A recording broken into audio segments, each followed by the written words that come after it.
د طالبانو شعار دا دی چې غواړي په افغانستان کې په واقعي معنا شرعي نظام حاکم کړي.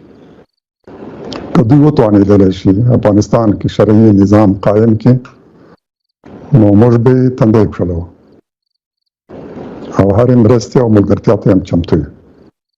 اما دا باید په پام کې ولرو چې شرعي نظام یعنې داسې یو نظام رامنځته کول چې د ژوند په ټولو برخو کې ټولو اړخونو کې فردي، اجتماعي، سیاسي، اقتصادي هره برخه کې اسلام حاکم وي، هر څه د اسلامي لارښوونو مطابق.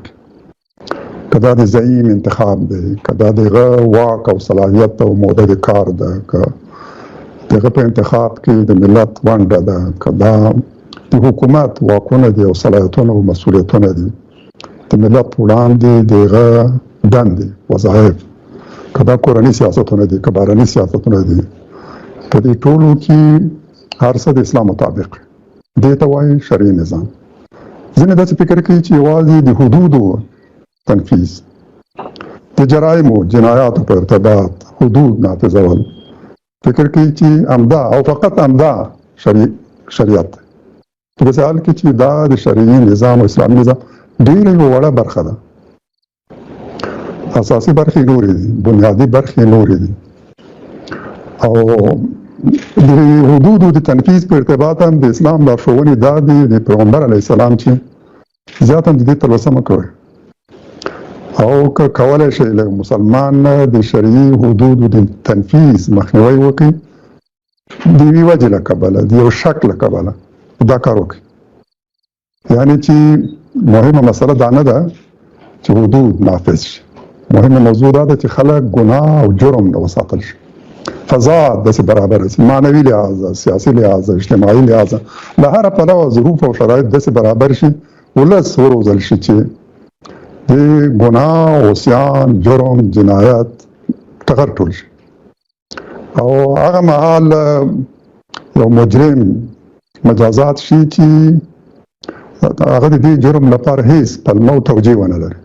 یعنې ټول شرایط داسې برابر شوي چې هغه جنایت ونه کړي، هغه جرم او ګناه ونه کړي، له هغه نه بعد د حدودو د تنفیذولو مرحله را رسېږي.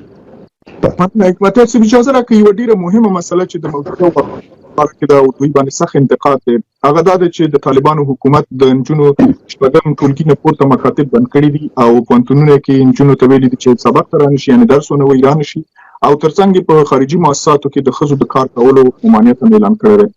تاسو د دغه اقداماتو په اړه څه نظر لرئ د طالبانو؟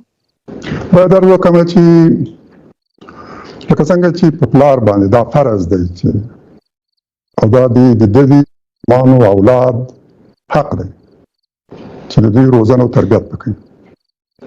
د اولاد روزنه، تربیت او تعلیم او تربیت دا د پلار وظیفه ده، دنده ده، فریضه ده. همداراز دا د حکومت فریضه ده چې نوی نسل ځوانان، نجونې، هلکان تربیه کوي. یو د تعلیم او روزنې وظیفه او دنده د حکومت، دا د حکومت حق ده په دوی باندې، او دا د حکومت دنده او فریضه ده. په دې دنده کې اهمال ګناه دی، دا د خلکو حق دی. هیڅ چاته شریعت دا صلاحیت او واک نه دی ورکړی چې د خلکو حق سلب کړي. که د دې لپاره لازم شرایط ضروري دي، مسؤل او خوندي فضا ضروري ده، او چې وکولی شي له هیڅ پلوه هم له ګواښ سره مخامخ نه شي، اخلاقي ګواښ سره، له ستونزو له کړاوونو سره مخامخ شي، دا د حکومت دنده ده. دا ظروف شرایط فضا باید دوی برابر کړي. په دې پلمه وبانه حق نه لري چې خلک له خپل مسلم شرعي دیني حق محروم کړي چې هغه د دوی روزنه ده، تعلیم او تربیت نه. که حکومت دا کار ونه کړي څوک به کوي؟ ظروف شرایط باید دوی برابر کړي، مسؤله فضا باید دوی جوړه کړي. تعلیم پاکیزه کې باید داسې حالت فضا رامنځته کړي چې نوی نسل ځوانان، پیغلې، نجونې له هیڅ نوع ګواښ سره مخامخ نه وي.